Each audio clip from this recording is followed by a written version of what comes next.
Renting with roommates used to be the best way to save money on housing.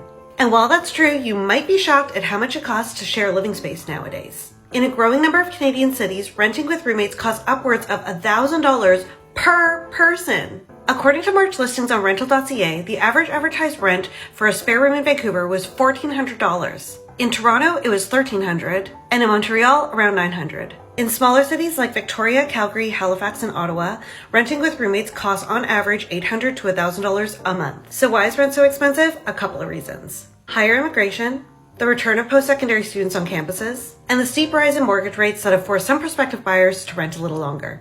Essentially, it comes down to supply and demand, and right now the vacancy rate for rentals is the lowest it's been since 2001. Stronger than usual demand has in turn encouraged landlords to raise rents. The national average for renting a studio apartment and units with up to 3 bedrooms was $2,000 in March.